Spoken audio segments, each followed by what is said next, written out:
Hello' friends, মই নীতিশ আহিছোঁ আৰু এটা নতুন মিনি ব্লগ লৈ। তো ৰাতিপুৱা ষ্টাৰ্ট হ'ল। আজি আছিল এখন বিয়া, তাতে লৈ যাই আছোঁ দুটা আহুজা বক্স। আপুনি যদি মোৰ ভিডিঅ'খন নতুনকৈ দেখি আছে তো এটা ছাবস্ক্ৰাইব কৰি দিব। তো ৰাইজসকল, ইয়াতে মোৰ কাম শেষ হ'ল। দুটা বক্সকে মই কানেকশ্যন কৰি দিলোঁ। এতিয়া বাছ এটা জেক লগাই ফোন এটা দি গানটো বাজালে হ'ল। বক্সটো লগাই মোৰ কাম শেষ হৈছিল। তেতিয়া এটা ককা আহিল। সেই ককাজনে মোক ক'ল বক্সটো কেনেকৈ বজোৱা হয়। তো মই সেই ককাজনক দেখাই দিলোঁ কেনেকৈ বক্সটো লগোৱা হয় বা বজোৱা হয়। বক্সৰ কাম এতিয়া শেষ হ'ল। মই যাইছোঁ এতিয়া ঘৰত। আজি আছিল মোৰ ভাতিজী এজনীৰ জন্মদিন। তো মই আহিলোঁ ইয়াতে।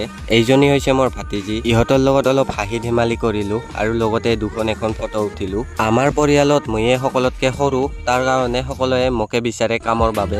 ময়ো এইবোৰ কাম নিজৰ দায়িত্ব বুলি ভাবি সকলো কামবোৰ ভালকে কৰি ল'লোঁ। জন্মদিনৰ খানা বুলি ওচৰ চুবুৰীয়া মানুহবোৰক নিমন্ত্ৰণ দিয়া হৈছিল। তাতে মই অলপ দিয়া থোৱা কৰিলোঁ। ভাত পানী খাই মই অলপ গাঁৱৰ ফালে ওলাই আহিলোঁ, কাৰণ ভিডিঅ'খন কৰিব লাগিব এডিট। আজিৰ এই ভিডিঅ'খন সদানন্দৰ নামত, কাৰণ সি মোক আজি আপ্ৰ'চ কৰিছিল। তো ধন্যবাদ ছাপোৰ্ট কৰিবৰ কাৰণে। তো ৰাইজসকল, আজিৰ ভিডিঅ'টো ইয়াতে খতম হ'ব আৰু আন এটা ব্লগত লগ পাম। তেতিয়ালৈকে দেখি থাকক নীতিশ ব্লগছ।